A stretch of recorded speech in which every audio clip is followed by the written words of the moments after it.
All right, y'all. What's the deal? What's the deal? We out here, another episode of Tapping In with Hefe. And today's special guest, we have Elise. She has her own platform, Hot Mess by Elise.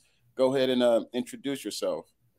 Hi, my name's Elise Cadenzi, and the platform that he's talking about, I mean, I don't have a podcast where I've interviewed people yet, but what it's about is basically my journey through self-discovery and mental illness, and it's more of like a video log and, like a self-expression type thing. So my whole thing is just to reach people through my way of expressing what I'm going through. No, right. That's lit. That's lit. So basically, like, just real quick, like, where are you from? So I was born in Northern California. I live in Contra Costa County and spent most of my life up here and then somewhat back and forth between LA. So I went to college in LA and lived in Orange County, LA, and Santa Barbara. So spent some time in there. So just basically a California girl. That's dope. That's through and through. So I seen that you had posted, I believe, on your Instagram or something, like a flashback, right? Like a 90s picture type of vibe. What's one thing you miss about the 90s? Like that was era. Well, I missed the clothes, but now that they're back, I'm happy because I don't miss the 80s clothes. I don't miss any of that stuff because I think that was my ugly stage. But the only things that were super huge, I'd say, based off of is MTV. I know that sounds super corny, but music is like always been a thing. But we used to get like excited when new videos were coming out. Like I miss that. Like old school MTV where it wasn't all these like talk shows or whatever, just MTV videos. Yeah. I miss that. Most definitely. Yeah, I remember the 90s because of like one thing that stood out was like, Tupac and then like Pamela Anderson and like her thing with Baywatch, and then like the Tommy Lee thing. Yes. That was my first porno I ever saw. That was a damn good chunk of a lot of ours. I know mine. That was the first thing I saw because I had never seen porn before. Yeah, right. They yes. And I was like married.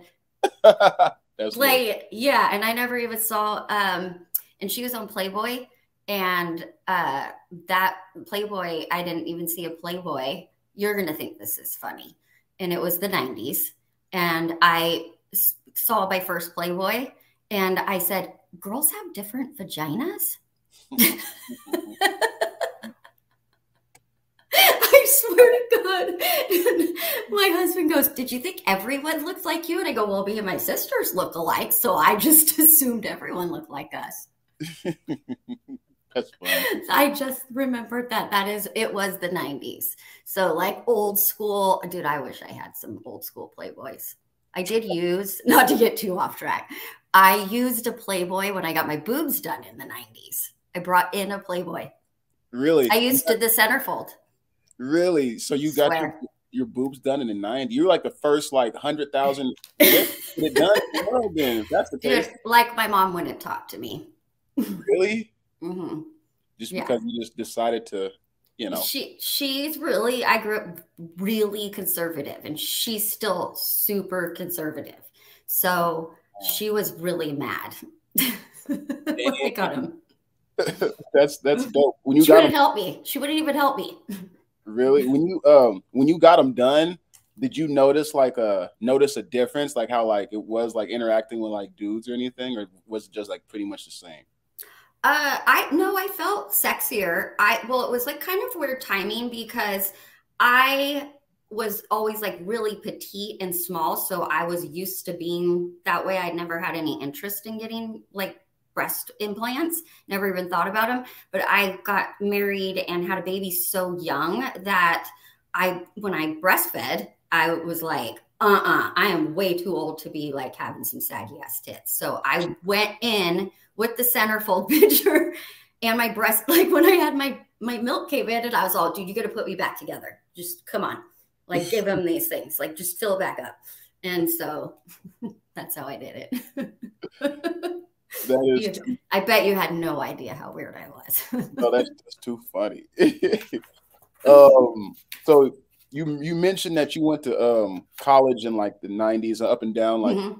California and shit. Yeah. How was that like partying in the dorms and stuff like back in the 90s? Okay, so partying in the dorms was exactly how you would picture it. Yeah. Like in, oh my God.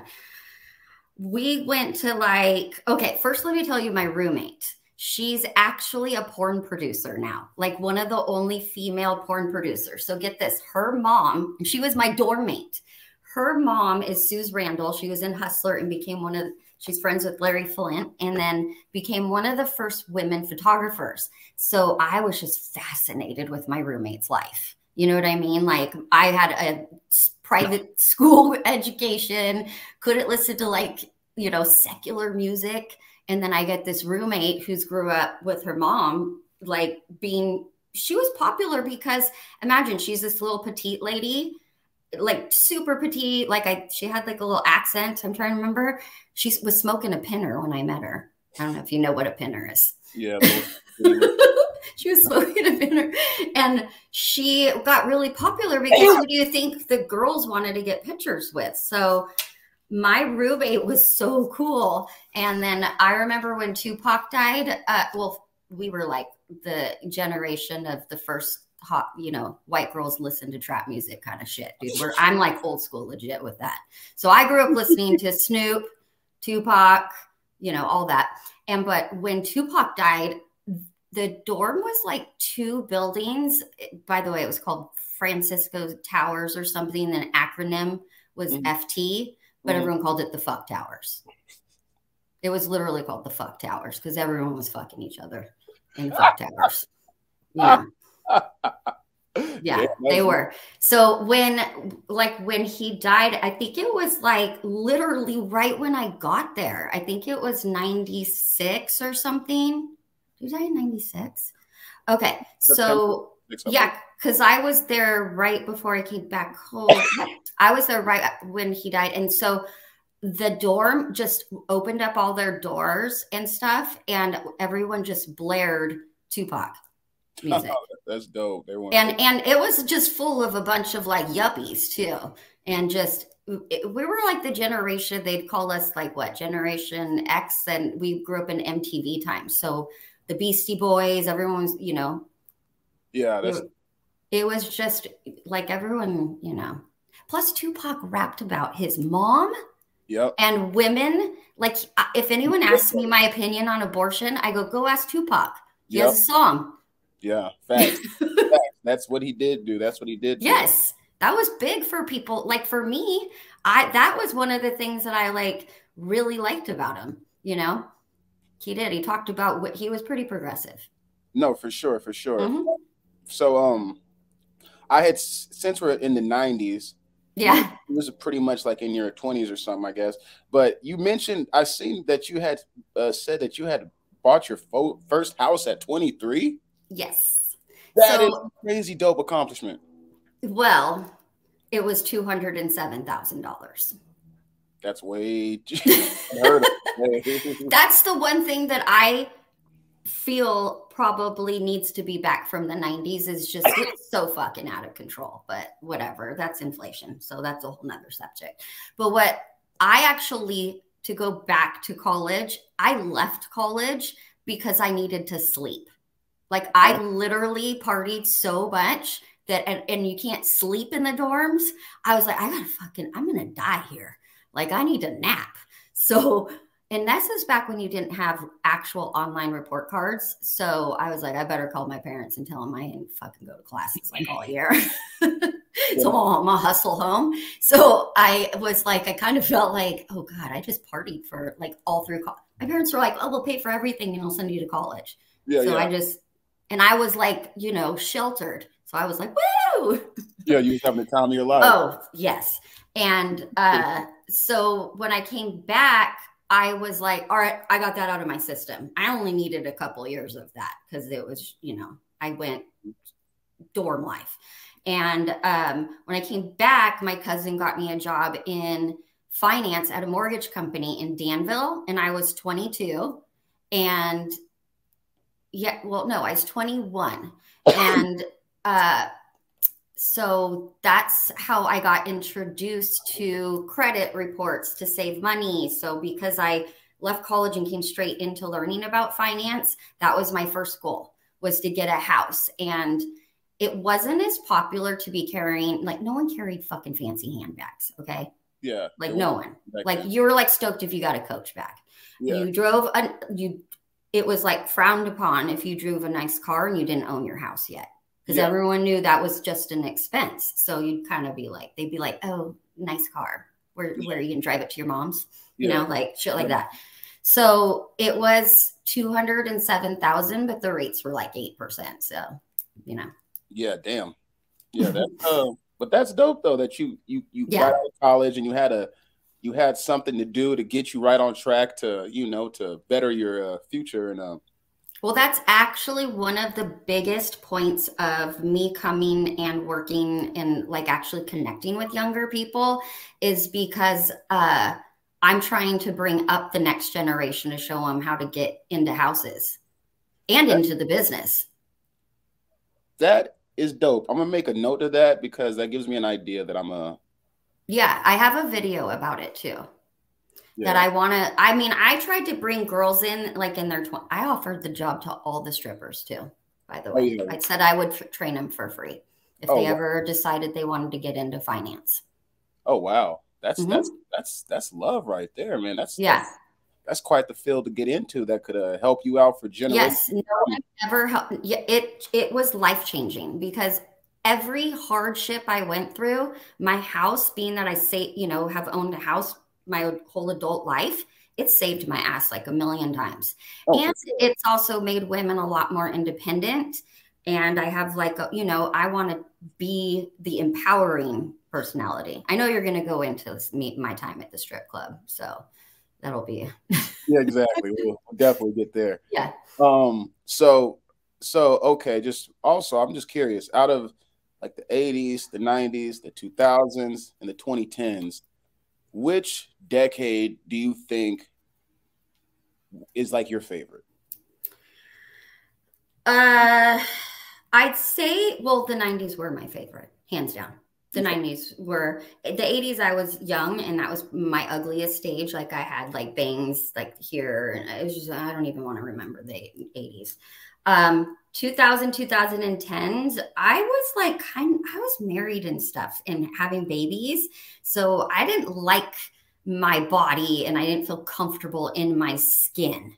Yeah. And also we didn't have, this sounds super stupid and you probably have heard it from a lot of girls, but we didn't have like tutorials or know how to put on our makeup or do our hair and stuff. So we had to like muddle through all that shit. we had to like go to CVS and buy some Wet n Wild and like try to practice putting on eyeliner or something. So that I don't miss because now I could like Google it and like pretty much figure anything out. Facts. But I do miss that you can't smoke anywhere. Cigarettes, it's like you're a criminal. Yeah, you could like smoke pot. So I would, if you would have told me that it would have been that way now, I would have thought you were fucking crazy. Like, because you could smoke cigarettes in the mall. Yeah, on the airplane and shit too, I heard, right? I wasn't, that was before my time.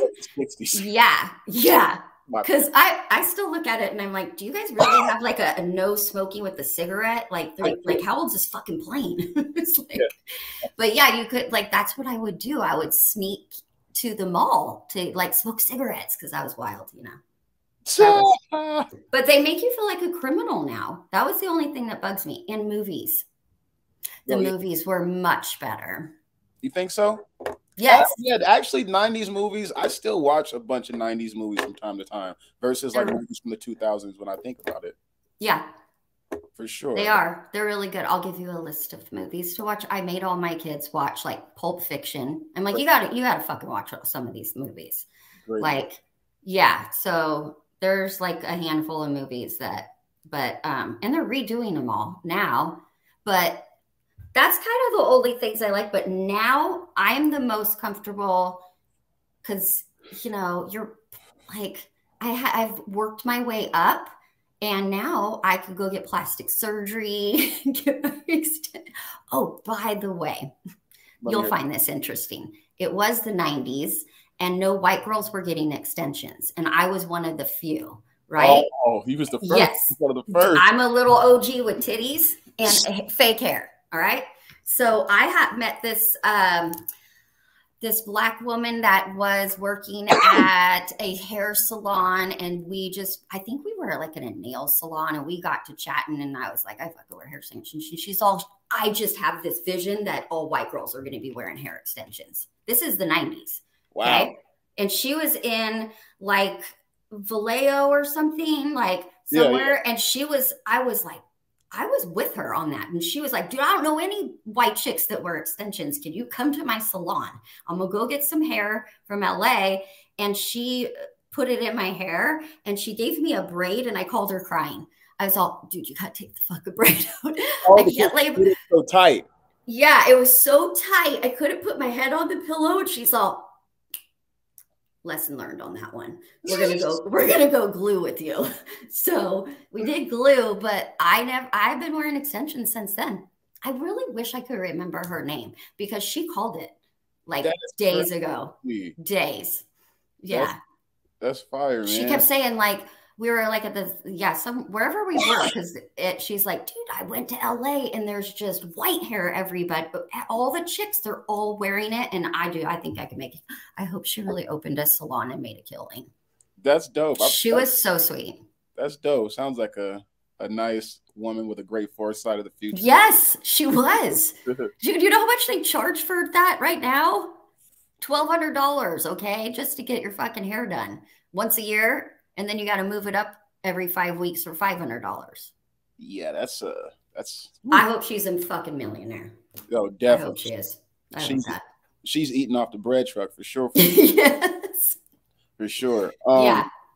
So another thing, which really gave me this right here is what gave me a big reason to want to bring you onto the channel, is how you mention mental health a lot. And that is a topic like amongst me and like my culture and shit, my people, like Black people and stuff. We don't really discuss how important mental health is, because it's like motherfuckers are so prideful, they just try to bottle it in, and especially with dudes. So first off, let me ask you, how is your mental health and all that good stuff? So I'll just give you kind of a quick background. I got diagnosed with major depressive disorder when I was like 14.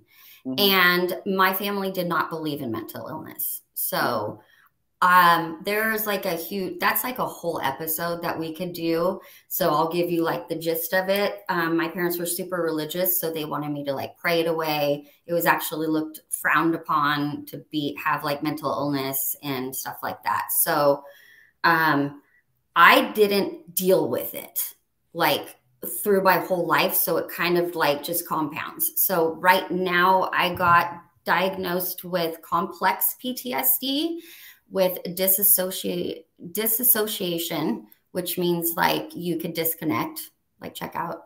And then major depressive disorder. I have like eating disorders, like a whole bunch of shit. And that was mostly coping skills to just like, fuck you up more, because nobody talked about it. That's what happens. But with men, I became I actually went through suicidal ideation last year when I hit a wall. So I had like a nervous breakdown. I just tell everyone that. Yeah, I call it a bougie one because I fucking went and spent a whole bunch of money in SoCal and was on like $200,000 boats, just wandering around. Just like, I'm going to ride on your boat. Just doing whatever the fuck I wanted. I don't know. It was weird. Just renting places like on the beach by myself, crying, didn't know. So, but it was pretty awesome. No, yeah, definitely. Yeah, but I became a suicide awareness advocate, and I have 18-year-old twin boys. Okay. So men's mental health became really important to me in a personal way, because when I started studying it, the suicide men outrank it all. most of it. It's like the higher percentages. It's also the second leading cause of death still in our area. Mm-hmm. So, I mean, that's pretty fucking retarded. You know, that's bad. That's bad that it's our second leading cause of death. And I have a whole thing about, you know, because I'm divorced and their dad, we co-parent. He actually lives not far from me, but I bring that side to them about being able to talk about stuff. And I go, dude, I'm going to just change, like I tell you, change the narrative on this. If you can't talk about your feelings, I think you're a pussy because you can't confront your feelings. So I'm going to just change all that background, because it's actually harder to talk about shit. It is. And to confront your stuff is really hard. So I wanted them to be like really open about it. And they have had interactions with other kids at their school that were, you know, my son got to sit with a boy that actually like played Russian roulette in real life. Damn. Yes. So he, you know, and that was because he approached him and because he knew that something was going on with them. But I try to make them more aware. I'm not saying that they're the most sensitive. They're fucking 18-year-old boys. Okay. But they're aware of what's going on. And I don't want it to be a stereotypical thing that you can't talk about it, because how are you going to expect your kids to connect with their kids if that level is not there? There was such a disconnect with parents and children, like as I grew up, and parents are a lot more involved in the kid's life now. So my mental health is on the road to recovery, to answer that question. That's good. It's just a big, huge, mine fell apart so bad that it triggered a lot of stuff for me. And I spent a year. I took a year off of work. Oh, wow. Yeah. Putting my mental health first. To give you an idea, I'd rather lose a limb than lose my fucking mind. That's pretty deep right there. That's very interesting. Well, you did mention that no one talks about it. Well, my whole family had been hiding it. So I found out this past December that my grandfather had PTSD that triggered schizophrenia. Got put in an insane asylum. Was electric shock therapied. Damn. And then escaped. Whoa. He's a fucking G, I'm telling you. Yeah, he is. But then he overdosed 3 months later because no one knew what PTSD was, like, really. So that story I was like, what the fuck? I just found that out in December. And I was like, Mom, you like graduated from Cal Berkeley and you guys literally hid that shit like it was like some family secret. He was a war vet in World War II. So that's how still bad it is for people that they don't talk about it. You know, that's a big deal. So yeah, it's a big deal. And because it's 50% hereditary and genetic. So it's double. So you could grow up, you know, like let's say you have thyroid, you know, issues in your family, and then like your surroundings can attribute to certain stuff. So that's mental illness. Like if you have PTSD, you can unload your PTSD if you don't take care of it properly on your children. Damn. Okay. Yeah, that's very eye-opening. Very much so eye-opening. What are some things you do to keep your head in the proper space on your recovery journey? So number one, I don't drink alcohol. I think that alcohol, if you're diagnosed with mental illness, or I take medication, I think it's a dangerous mix. It's already a depressant, and it's like I tell people this, like, do whatever the fuck you want, but like if you're wasted, I have yet to have someone tell me they didn't have a weird ass night of crying or feel like shit the next day. If someone could tell me they feel better and it's actually helping them, I just say, get on your fucking A game, do yourself a favor. You don't need any extra, you already got problems that, you know, we already got things that you have to work on. So number one is drinking, because I wanted to be on my A game, because everything's going to undo. So if you're going to be drinking, it's like you're going back, forth, medication's not helping it. But for me, for mental health, I had to learn how to create boundaries. I didn't have healthy boundaries. Like, I allowed too much stuff in my life, I think, because I was more like the sad internalize a lot of stuff. And it would, I learned that my depression wasn't just like a seasonal one. I mean, it gets worse in the winter, but like, I wasn't just a sad person. A lot of it was all triggered from PTSD from when I was 14. So I didn't find that out until like this year. And so the only things that helped me, this is way different, is learning. I took, and I qualified for a class that was PTSD, like psychoeducational. It wasn't therapy. We weren't allowed to talk about any of that. And it's all studying parts of the brain, your primal instincts. That was hands down for me the most beneficial, because I needed something logical to deal with. I was like, dude, if you just tell me to work through my fucking feelings, I don't even know what I'm feeling right now. Like, what the fuck's happening? So they talk about like learning about your brain. That was huge for me. And then yoga helps too. Meditation. Yoga, yeah, most definitely. Yeah. Shout out to yoga. Yeah.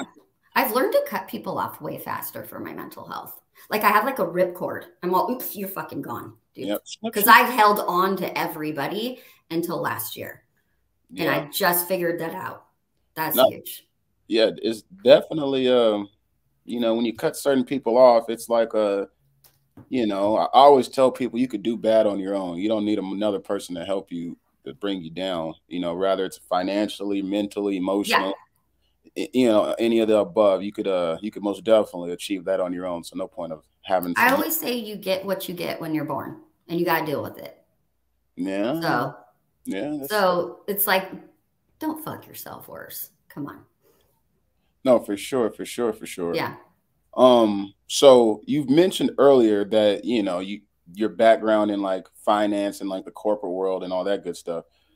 How is it being a you know, an attractive woman amongst like these dudes that are like super, like the CEOs and that are like super rich? Like, what's that like?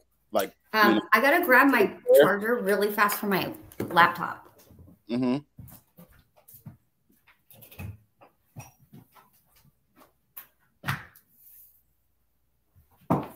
Sorry, the battery went low. Oh, you're good. You could cut this out, right? Yeah. It's at the 28-minute mark. I'll write that down.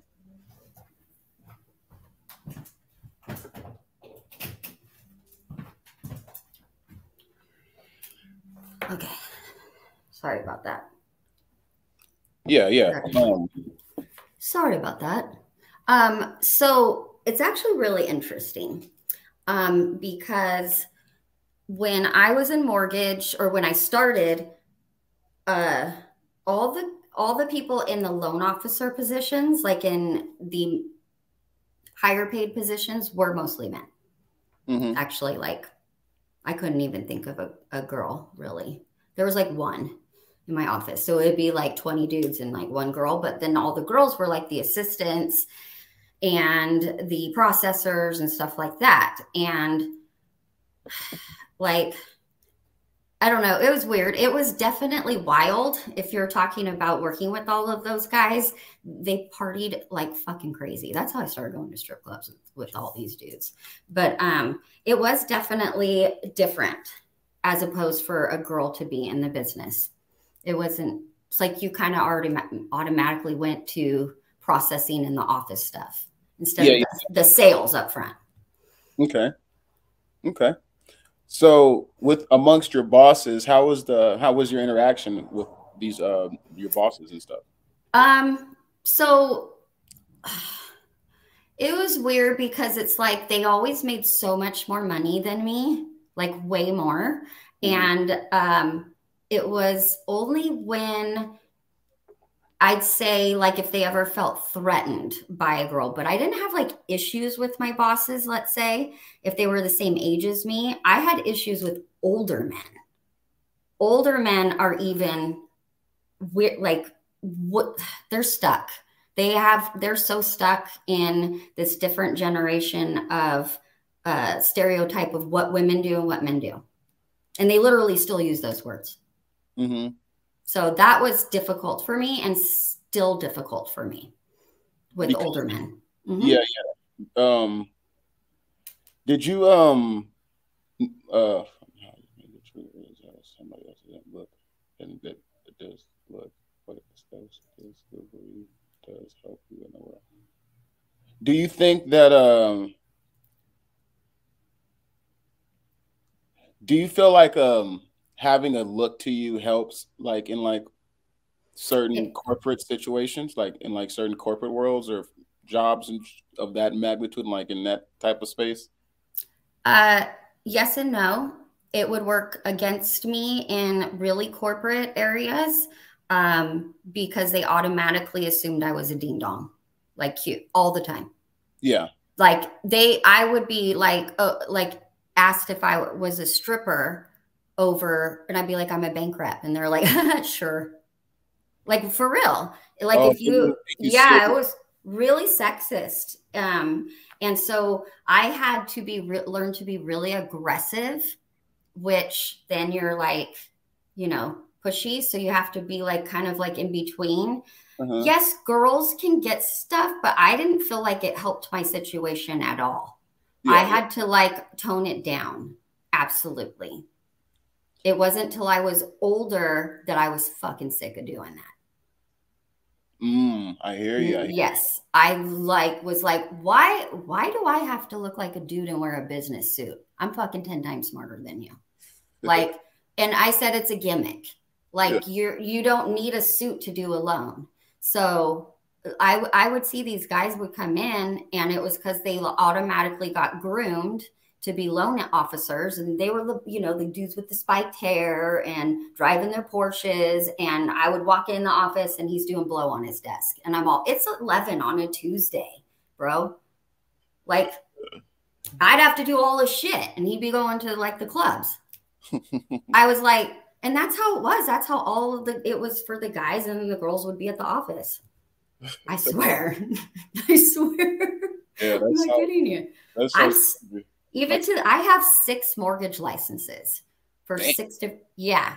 I like to be an overachiever. I was just about to say that overly qualified like a motherfucker. Shit. Yeah. And I still to this day was getting judged about, and it wasn't by men.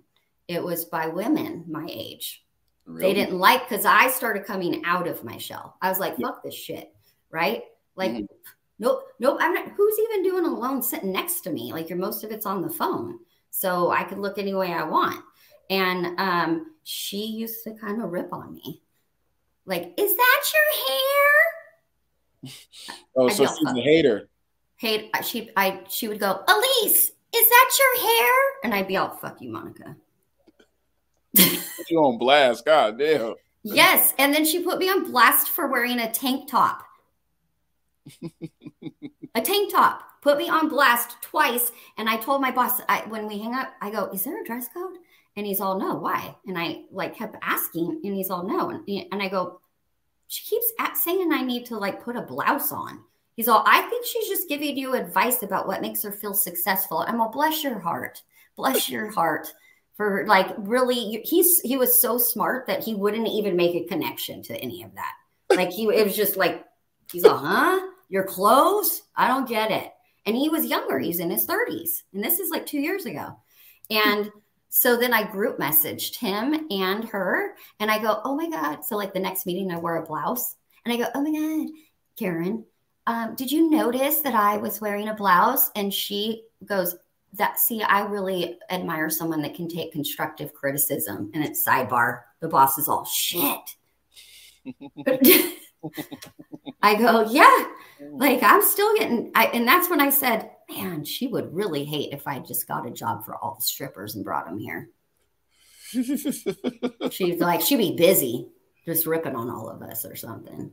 Yeah. But it doesn't help. You could get in the door faster, you could get a meeting faster, but you have to work harder after to not be the bimbo. Yeah, I hear you on that one. Most definitely. Most definitely. That's why I overachieve. Why do you think this is kind of, I guess like a general thing? Maybe it's because of the distraction, but why is it that like women aren't able to just be themselves and be sexy in the workplace? Okay, this is gonna blow your mind. I remember you telling me back that you were like the Woodstock 99. You're like, oh, dude, they used to have those huge, whatever, the huge festivals. Okay, there was so many sexual assaults. This is going to give you perspective on why girls couldn't dress sexy. Okay, there was so many sexual assaults, and the old dude that threw the thing, when they confronted him about it, that threw the whole event, his name's John Schur. He's a fucking piece of shit. So he said, well, they were walking around naked. Oh, he did say that. I seen it. I'm like, bro, what the fuck does that have to do? I was like, like so if I walk out my front door, it's like free rape day. Free rape day. That's crazy. Yeah, that's an old dude. That was the mentality they're like, well, okay, I had a guy tell me this. I had a construction worker sexually harass me in my own home and had to go report it. Okay. Because when I denied him, he stopped showing up on the job, wasn't ordering stuff. He just started fucking me over. Right. And I was like, started calling, like even to see if he had permits. Do you know what the guy I was dating said? What were you wearing? What the fuck does that have to do with this is 2 years ago also. What were you wearing? And I'm all, how I fucking dress? And he goes, well, you dress really promiscuous. That's giving him the idea that he could hit on you. I'm all, ain't my fucking fault. He's a professional. I like, what? That is how it was back then. You were accused of leading a man on. So that's why you were allowed to look sexy at the workplace, because guys can't control themselves. They were like animals. That's such a crazy like bullshit. I'm not shitting you. That was 99 when that happened. So I think the dude should be in jail for not even stopping this festival, having all those rapes happen. But like the mentality, and that's when date rape was huge, by the way. Date rape was huge through the 90s. And they would be like, well, what were you wearing? Oh, that's when the movie Kids dropped. I remember that movie, Kids. And they So I grew up in that generation actually thinking, like, my daughter's all, this guy was really aggressive sexually. I'm all, aren't they all? Like, it was just a different thing. Like, you had to be like prepared to be sexually assaulted pretty much. That is crazy. That was real. That was real. I mean, the reason that, I don't know how they didn't do more on it, on the documentary, because it was that was what I heard about when I was little. Like I heard about like fires, and then the armor that you said, a whole lot of that, and then the clips that I would see, you would see like girls just flashing their tits, and then you see the little dude with the little hand just trying to grab. Yes, that was it. That was it. Like, I go, could you imagine if you're like at a topless beach these days? Because they, like, and someone walks over, just grabs your boob, and then you go tell the guy that's running the show, and he goes, well, why'd you have your shirt off? Yeah, that's so. That was how it dead on, because that was so odd to you, right? Like, you're all, dude, I wouldn't just grab some random girl's boob. I'd be going to jail. Yeah, that's how dead on. That is exactly how I remember it, because they'd be on dudes' shoulders and you'd see a hand. You'd be like, and she's like, didn't even flinch because we had to deal with that. Yeah, it wasn't much she could. I mean, too much you could do in a crowd of 200,000 people, other than like move away or tell the guy you were with. But another thing that you mentioned on your internet, Facebook, and all that good stuff. Yeah. That you're a feminist. Yes, right? I'm old school feminist. Yes. Okay. That's dope. Could you just basically, in a nutshell, just give your, um, you know, your Like the difference between now and then. bingo? I'm following you. That's because that's a topic. Like when the women marches came out, my daughter's like, I cannot believe you're not going to these. And I was like, I just have a different philosophy. I want to, it's like I wanted to get into the workforce, but I didn't want to draw so much attention. I'm a girl, I'm a girl. I wanted to be seen as an individual. Okay. And at that point, you kind of go with what you can get.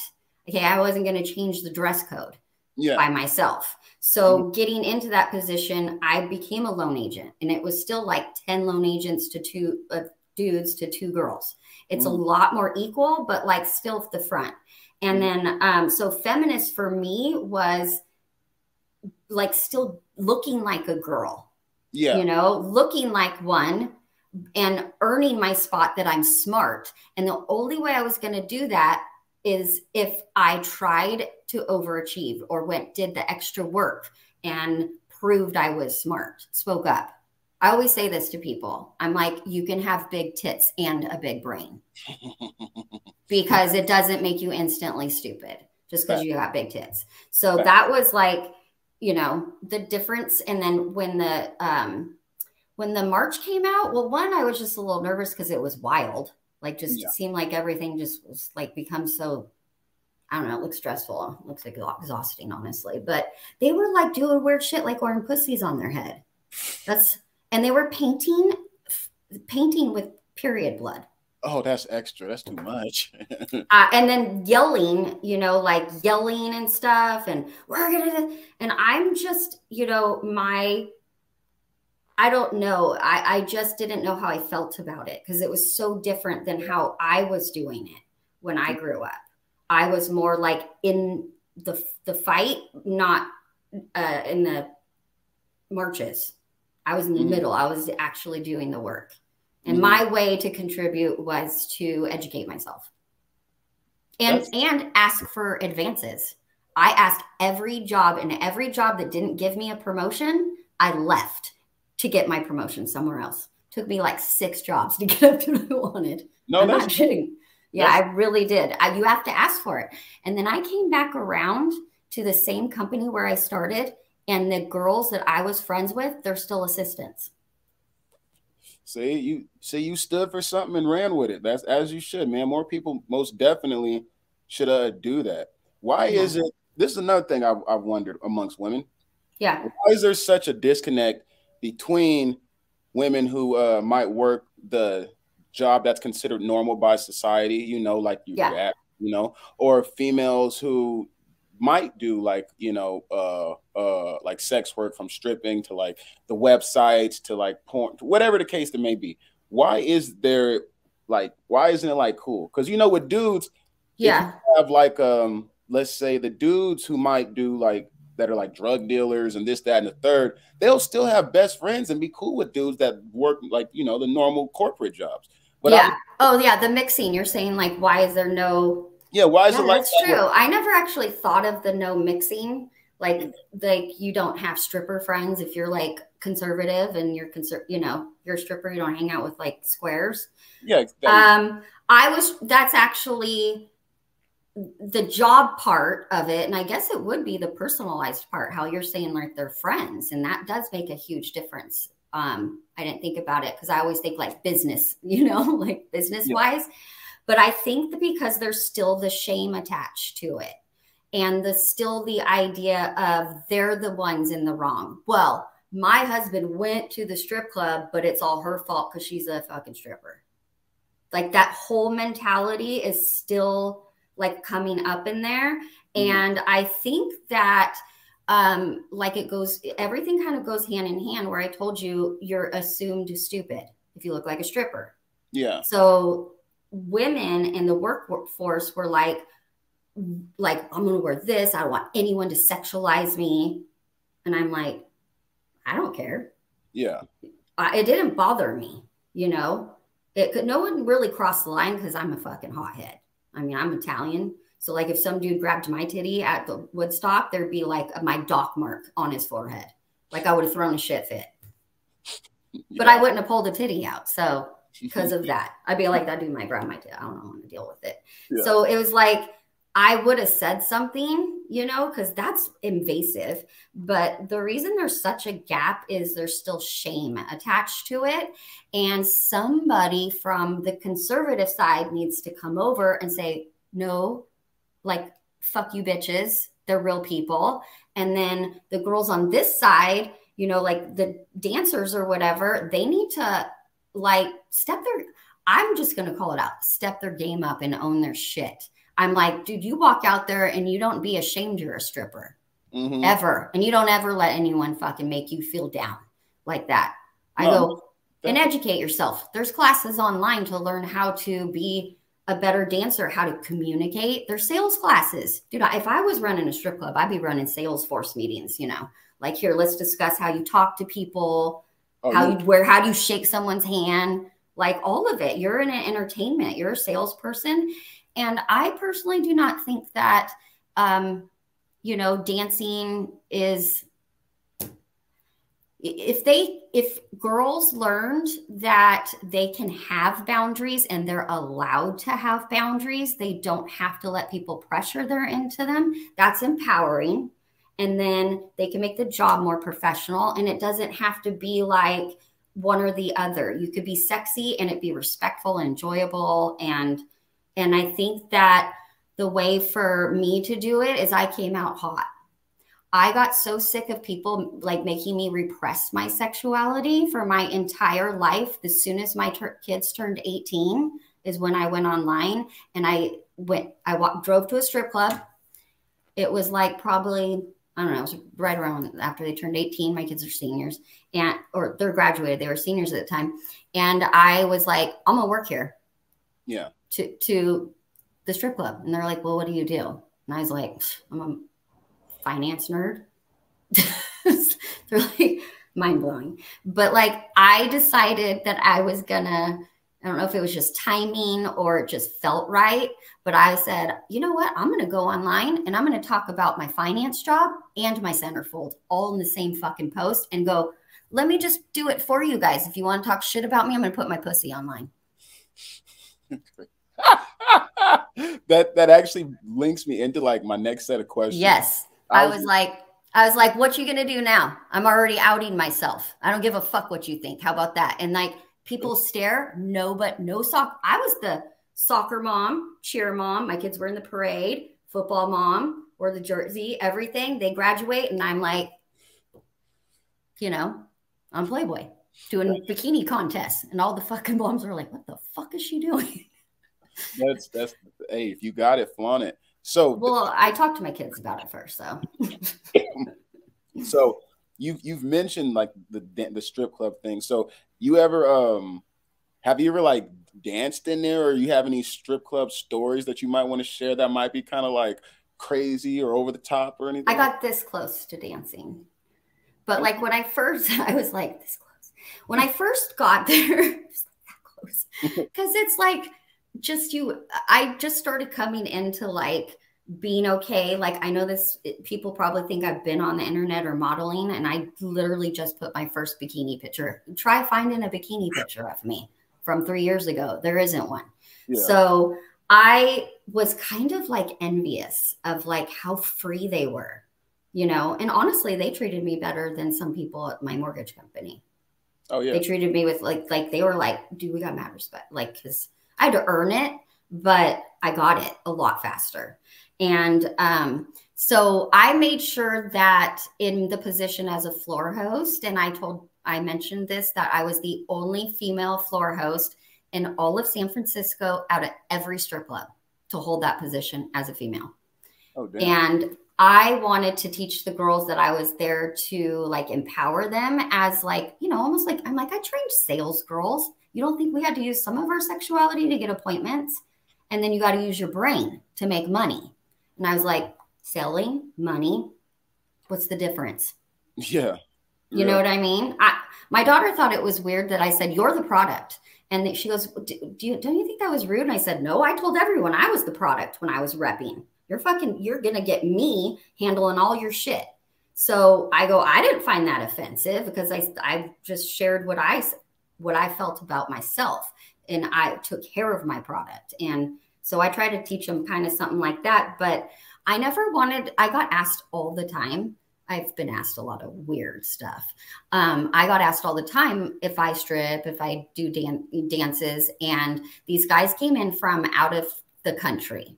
Mm-hmm. And I was told I was allowed to do that. And then I went through the ideas of, I don't want to be on like competing with the girls kind of thing. So I wanted to upsell. So I would say, if you want me to come in the room, you got to bring a dancer and I'll be with you guys. So I had been really wanting to know what people do in VIP rooms, and these out of the country people came in and started asking questions. They're all, so how does it work here? Do we get to take the girls home after? And I was all, bro, that's illegal here. Okay. He's all, what do you guys do in the back rooms? And I'm like, I don't know. I want to know what happens in the back room.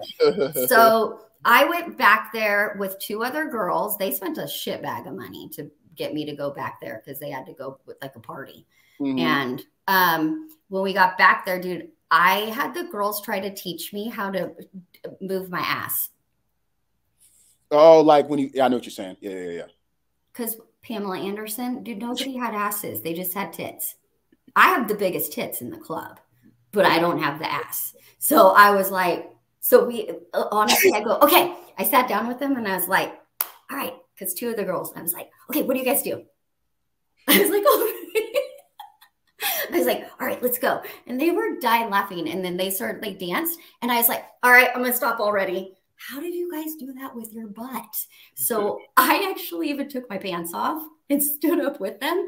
These guys are like, this is fucking awesome. This is so hilarious. Like, it's like, never has that happened. Oh. And I was like trying to do it. And everybody's got a different way. But long story short, I had those dudes up dancing in the VIP room. And I went and told my boss, and he's like, that's not usually how it goes. But I was like, it should. It was fucking fun. But I actually said, hold up. If I'm going to come here and I'm going to take my pants off and I'm going to try to like move my butt and stuff, I'm going to need the song Pony by Genuine. That's a classic. So we had to order that song to be in the room. I was like, this is the moment, everyone.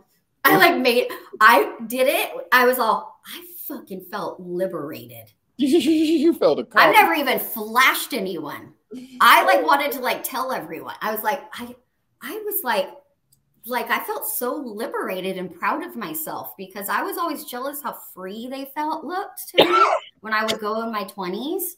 Like I'd sit and talk to them. Mm-hmm. First, I tell them I have no money. They all have no money, and they could give me money to talk. But I just like to want to hear about your life and stuff because I was like so fascinated about it. You know, curious, mostly because I was told sex was evil. So, you know, growing up like that. That is fucking very, very interesting. So speaking of that, what are some of the okay, so I'm sure guys are in your messages and asking you all sorts of shit. Yeah. What are some of the craziest things that some dudes have requested or asked you in like your DM? Okay, so first I want to start with that strip club since we're already still on that.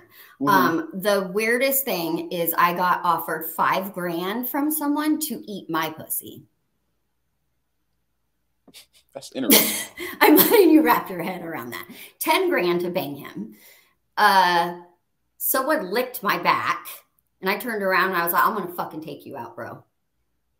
Like seriously, like don't fucking do that. I was like, what the fuck? Like, so yeah. And he tipped me like $1,000. The guy that offered me that, to bang him.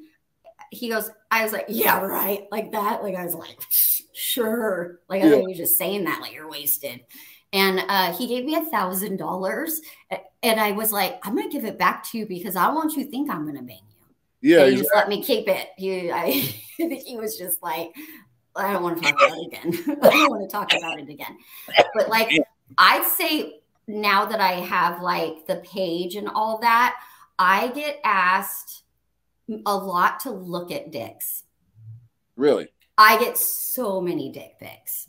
I got a dick pic today on my cell phone from a number I don't know. And it's because I'm listed. My mortgage license is like on there. I have my phone number out. I don't get scared to get a message, but like it was just a dick. Just a dick. And okay, so I was like, you know, like we didn't have all this, whatever. So when it first happened, I go, oh my God. First I took a screenshot of it and then sent a copy to my lesbian friend. And she opens it. She's like, oh my God, are you going to yell at him? I was like, I don't know how to feel about this. I go, let's take it back a second. And then she goes, all right, let's talk about it. Right. She's like, man, I'm so glad I don't have to date this getting dick pics and stuff, you know? And I go, well, let's talk about it. She's all, it's pretty big, right? And like, we started like looking at it. Okay. I never thought I would do that. And then she goes, dude, I say, fucking call his ass out. Be like, all right, let's fuck right now. Okay. Okay. So I did. Oh my God. He probably replied so quick. Nope. Really? Bounced. That is hilarious. So it was bounced. Like, fucking bounced on me. I was all, well, first I said, oh, I'm sorry. Can you explain to me what the dick pics are about? Is it like, so we don't have to go on dates? And then I wonder, do you have a creepy dick? Are you circumcised? Do I have to pretend I'm on my period? Cause I just am not going to let that bang up my pussy. Like, what do I got to do? I go, is that a way to like get around it? Like I was fucking with him and he put, yeah. I was like, the fuck tree stump over here with the big dick. I was like, dude, I can't bone you because I'm going to have to be able to talk to you. And that's not going to happen. You're not really all there. But yeah, he like chickened out. That is too funny. I never even met him. All the dicks I got them in my Facebook. I've gotten them in Instagram. I got them on my phone. WhatsApp. That didn't happen like back in the day, huh? Like when the internet. Dude, if you wanted to take a picture of your dick, you'd have to get a camera and go develop the print. So nobody's got pictures of anything from back then. That's definitely a new generation thing with camera phones. Yes, I did run across my sister's dick pic with her husband in their handwritten phone book, which was a real picture when I was house sitting. That is too fucking funny. I was like, I can't understand that. That's too funny. It was fucking funny. It was pretty funny. But I was like, how awkward was that for you guys to pick it up at Walgreens? That's funny. Yeah. All right, before we wrap it up, we got like another 10 minutes or so. What does the size matter, and what's your ideal size for a stroke stick, as I like to call it? Well, okay, so I'm only 5'2". Okay. Mm-hmm. And here's what I say. I do not want overly wide.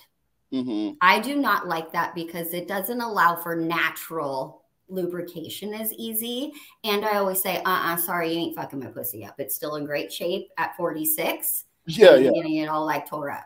So normal, I think perfect would be, honestly, it doesn't even fucking matter.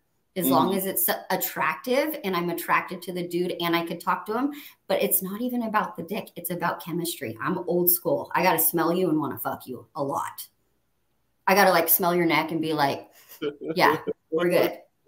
Cause like all dicks are nice. I mean, I got all different size dildos. So it's like, I don't know if I can care. It's really about like, it's about, well, grooming. That's a hard no. If you are not shaved, hard no. One dude wanted to hook up so bad he fucking shaved on the spot. He was serious. He wasn't let that. Dead. I just don't do hair like that. It's like, Oh my there's God. like mouths everywhere. It's like, what? You know, I just didn't want to deal with it. That's just me. So he's Oh, like, pulled up, went into the bathroom and took a shower. that is too funny. So um, if that makes sense, it's just like literally, you know, yeah. I really don't, I've never been with someone uncircumcised. Oh wow. Yeah, Mm-mm. that's I've never, I haven't yet. I mean, is that a thing? yeah, I mean that's sorry. I don't know. Yeah, I that, haven't seen that many dicks. So, I no, mean, in yeah, person. in person, yeah, for sure, for sure. So another thing I wanted to touch on, how is it dealing with like when you're dating someone, like a dude with like money and that's controlling? Because I've That seen you would be really mention nice to date someone with money because I haven't yet. no, I mean I've seen you mention the dude that was like causing like the mental trauma or something. Oh, God, yes. Yeah, like how is that dating? Steroids. Okay. Oh, okay, Someone's steroids. Someone's poisoning the fucking steroids and putting a bunch of estrogen because they're all a bunch of crazy ass bitches. All mm, these dudes on steroids are crazy because I did some research. So when you take too much testosterone, your estrogen's chasing it. So if you're not taking your estrogen blockers, you're a bitch. Big time. um, Crazy ass bitching about everything, fucking mad, and then it just comes out as anger. But like that goes with the old school. So I started dating guys on steroids when I was 14. wow. First boyfriend, first husband, second husband, and boyfriend. That's the only relationships I've had. And I've had some, you know, shaveless encounters in between. But like it's I was like, dude, these fucking dudes are crazy, right? I just thought all guys were crazy. And then I started meeting young guys, and I'm all, damn, I can have an actual conversation with you. Because Yeah. you were raised by, I don't know, parents were more involved, you know, like, I don't know, were you real close with your mom? Like, Yeah. so I just felt like more in touch, like I could have a conversation with them. I just felt like property. Like I checked all the boxes for older guys. Like they had a fucking checklist of what their lady needs to look like. I actually had a guy tell me I checked all his boxes. Damn. So it's really like a it's more of like a they view you as like they're an object, like they're property. Yes, I Versus, felt like an object because I wasn't really allowed to have feelings. mm, damn. And there, yeah. And I wasn't, do you think couldn't have bikini pictures online like that, could never do a Playboy competition. I'd never, ever in a million years have like, you know, a creator website. Oh, Never, yeah, I got it. I meant to never. mention that. That would, yeah, that would be like, I'm never going to be with you again. Interesting, interesting. Mm-hmm. But real quick, I seen that you mentioned like this that you have like the centerfold. Like, Mm-hmm. how does one get on that? Because that doesn't seem like something as easy as OnlyFans to be a part of. Like, it seems like they're very You're right. really. Yeah, you're right. So OnlyFans, I know that you could just go on there and they have like everything. So there's like a plethora. I don't know. You could be traveling. You could be looking at feet pictures. I don't know. I'm not really even sure. I've never actually watched an OnlyFans. I don't know if I think they allow actual porn, right? Like Facts. penetration. Yeah. Playboy does not allow that.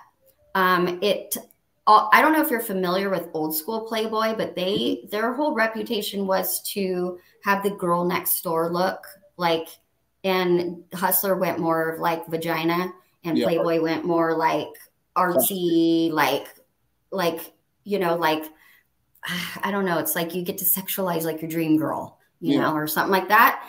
And for Playboy, I just randomly got put in a bikini competition twice. Mm-hmm. Right. And when I was doing that, one of the girls said that she just applied for centerfold and got accepted. And so then I applied right at around the same time. And they take some time and they got to go through your profiles or whatever.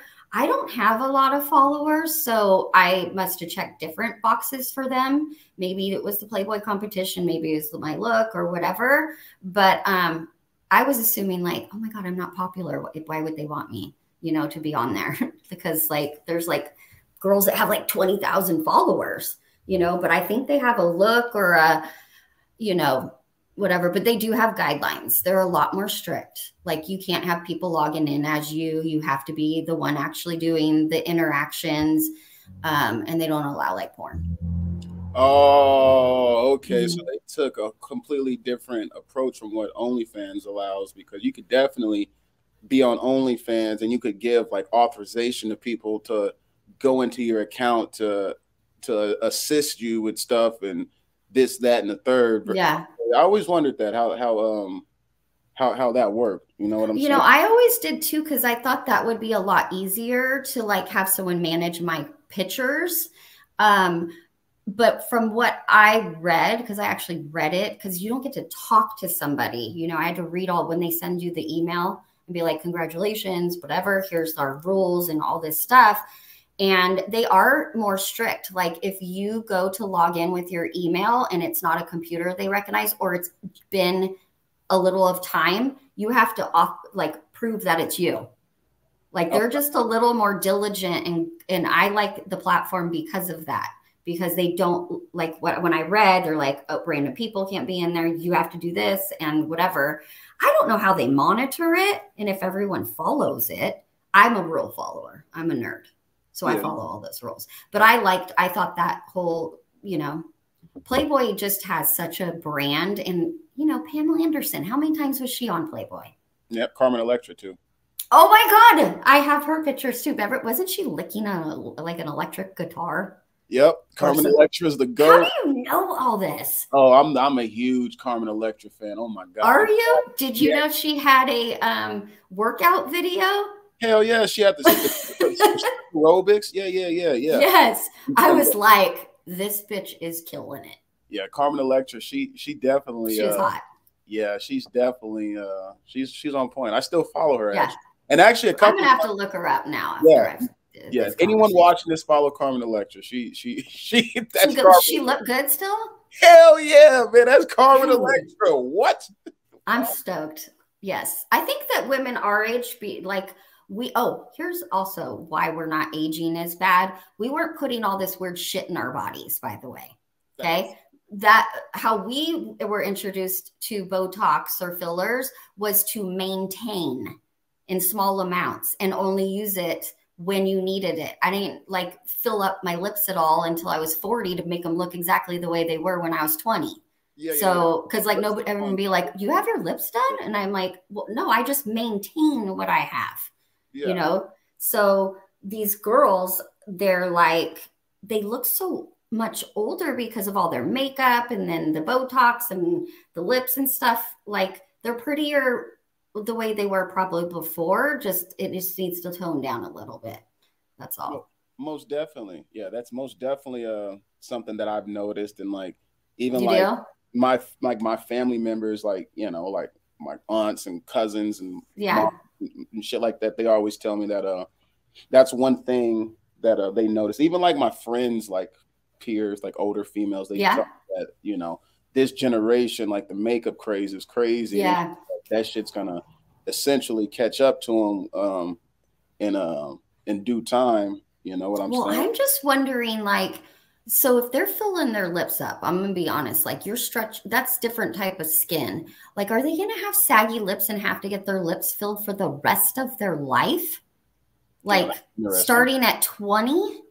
Because when mine start to like, you know, like when you don't start losing elasticity and collagen until you're older. Like I didn't even get my lips touched up till I was 40.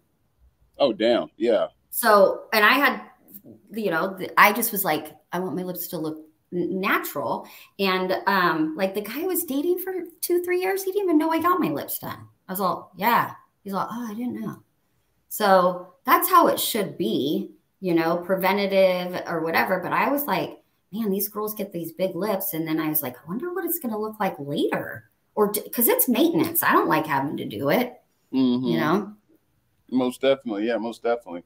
But yeah, we got to wrap it up. is there anything you like to say to the people before we Yes, I have projects that I'm always working on. And right now I'm in a competition called Fab Over 40. How cheeseball is that? Fabulous Over 40. So I'm in a competition. I'm hoping your, you know, your people that, you know, your fan club, your audience will there's free votes, and then all the votes that you donate, their donations, they're for the Save the Titties, okay? Breast Cancer Foundation. It's the National Breast Cancer Foundation, and it's tax deductible. Just talk to your CPA. But you keep the receipt. And right now, as of like there's only 2 more days in the second round. I made the first round, and the second round ends in like a day or 2, and it's double the votes. So each dollar counts as 2 votes. Okay. Hell yeah, for sure. Well, y'all heard the lady. Tap in with her. I'll send you the link that you can post with this. Yeah, it'll be in the bio, most definitely. And I appreciate you giving me your time. And yeah, it was fun. Yeah, definitely. Let's run one on your platform next. Whenever you're ready, you know, I'm here. I don't have a platform yet. I'm gonna have to get your advice. Oh, okay. You know, I feel really cool today because you had me on your podcast. So thank you for having me. No, yeah, you're welcome. I'm gonna brag. I'm gonna be like, I was on this podcast. No, most definitely. Yeah, I've had some cool people on my show over the past 8 months. So it's definitely it's growing. You know, it's gonna get bigger and better. But yeah, man. Enjoy your day, and I will. Thank you so much. And all people that's watching, thank you. Thanks. Okay. Bye.